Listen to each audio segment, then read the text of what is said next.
안녕하세요. 공포학과 M교수입니다. 문명이 발달한 지금도 과학적으로 증명할 수 없는 일들이 발생하고는 합니다. 이와 똑같이 지금보다 한참 전에도 이상한 일들이 있었을 건데 기록된 내용을 보면 역시나 이해하기 어려운 내용들이 많습니다. 오늘 전설의 교양 시간에는 조선시대 괴담 몇 편을 가져왔습니다. 정식 기록서는 아니더라도 나라에 발생한 기이한 일들을 기록한 내용인데 굉장히 섬뜩하고 기이합니다. 가시죠.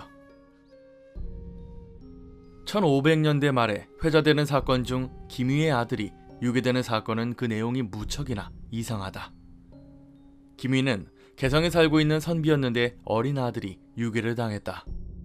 아이를 유괴한 범인은 아이를 속여서 같이 길을 나섰는데 언덕과 비탈을 넘어 깊은 산속으로 아이를 데리고 갔다. 그리고 범인은 어느 캄캄한 바위굴 속에 아이를 가둬놨다. 아이는 나가고 싶어서 울부짖었지만 바위굴은 나갈 수 없게 막혀 있었고 빛이 들어오지 않아서 아무것도 볼 수 없었다.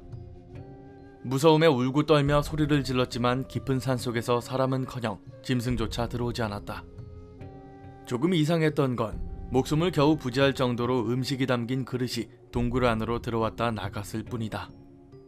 날씨는 점점 추워졌고 동굴 안에는 이불 같은 것들이 들어왔지만 아이는 여전히 굴 밖으로 나오지 못하고 그 안에서 갇힌 채 살아야 했다. 그런 날들이 끝없이 계속되었다. 아이가 발견된 것은 재령의 장수산에서 철광을 캐기 위해서 광산을 개발하던 사람들이 우연히 바위굴을 뚫게 되면서였다. 굴을 파던 사람은 바위굴 속에 사람이 있는 걸 보고 아이를 구조했고 수소문 끝에 아이의 아버지인 김위를 찾아내게 된 것이다. 아이가 아무것도 없는 굴 속에 갇혀서 왜 그래야 했는지도 모르고 매일마다 오직 죽 한 그릇만 먹으며 지낸 세월은 무려 6년이었다. 아이의 몸은 멀쩡했지만 정신은 완전히 망가져 있었다. 김위는 온 힘을 다해서 아이를 회복시키고자 했으나 2년 뒤에 아이는 죽고 말았다. 도대체 범인은 무엇 때문에 아이를 유괴했고 6년 동안 그 안에 가두었을까? 어떠한 외부 접촉 없이 6년간 살았던 아이는 대체 무슨 생각을 끝없이 했던 것일까? 이 이야기는 어우야담에 기록된 기이한 사건입니다. 아무런 이유 없이 아이를 굴에 가두고 6년 동안 죽 한 그릇을 굴 속에 넣어서 생명을 유지시켰다는 건데요. 흡사 영화 올드보이에 나온 것과 비슷합니다. 다만 이상한 것은 대체 범인이 왜 이런 짓을 했는지 아무도 모른다는 거죠. 그냥 미친 사람이 이런 짓을 했다고 하기에는 이불을 넣어주거나 밥을 주는 게 뭔가 이상합니다. 무슨 실험을 하는 것도 아닌 것 같은데 대체 그 이유가 뭘지 궁금하군요. 우리가 아는 선비라고 하면은 지고지순한 티없고 맑은 사람이라고 아실 겁니다. 하지만 조선시대 수필집 청성잡기에 나오는 내용을 보면 참으로 선비들이 잔인하고 무식하다는 말이 나올 정도로 묘사가 되어 있는데요. 당시 유명했던 선비들의 싸움 이야기 두 편을 보시죠. 1500년대 중반 두 선비가 다투는 일이 있었다. 성균관을 드나들며 공부하던 김율량과 김복창이 싸운 일이다. 김율량이 김복창은 볼품없이 먹을 것만 챙기는 사람이라고 험담을 했고 김복창은 김율량을 심하게 조롱하기 위해서 글을 지어서 퍼뜨렸다. 그렇게 서로가 싸우다 김율량이 자신이 아는 점수를 모두 동원하여 김복창은 일찍 죽을 것이라고 악담을 퍼부었다. 그 말을 들은 김복창이 판단력을 잃고 불이 붙어있는 숯덩이를 찍어들어 김율량의 입속에 짓이겨 넣어버렸다.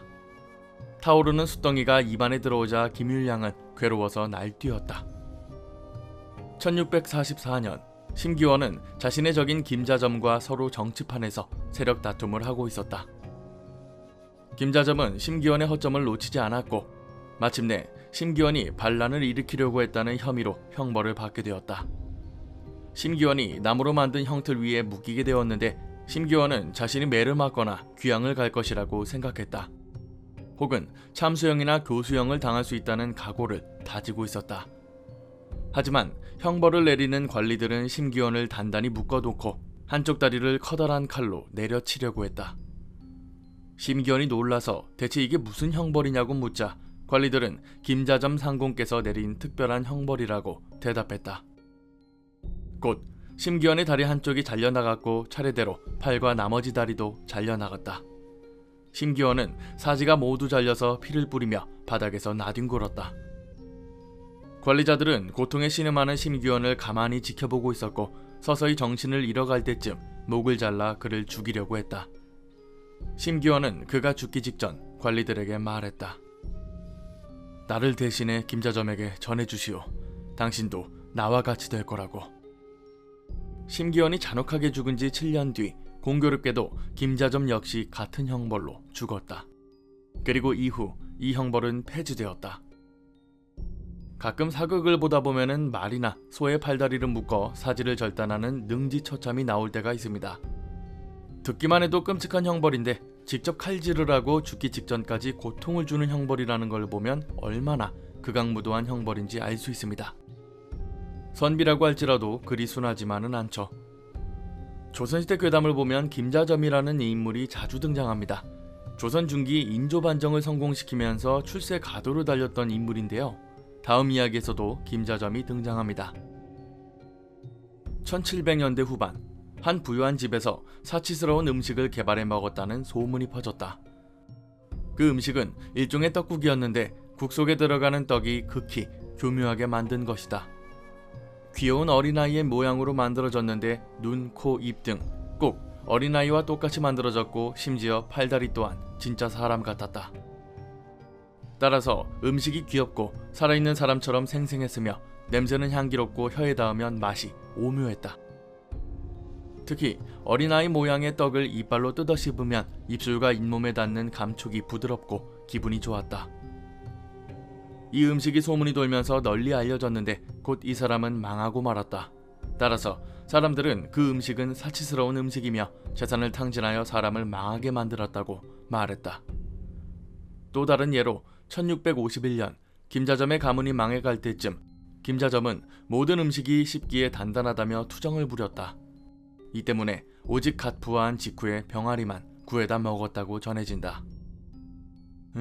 일단 김자점은 영양란 그런 걸 먹은 것 같기는 한데 이건 이해가 갑니다. 다만 그 전에 떡국에 들어가 있는 어린아이 모양의 떡은 조금 어려운데요. 얼마나 비싸고 맛있길래 부유한 가문이 망할 정도로 많이 먹게 되었을까 싶습니다. 크기를 봤을 때는 진짜 사람은 아닌 것 같은데 뭔가 다른 재료가 들어가 있을 수도 있겠네요. 조선시대나 고려시대처럼 먼 옛날에는 참 신기하면서도 이해할 수 없는 일들이 많았습니다. 이런 괴담들은 잘 묶어서 앞으로 틈틈이 영상으로 올리겠습니다.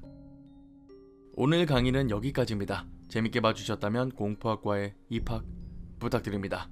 공포학과 M교수였습니다.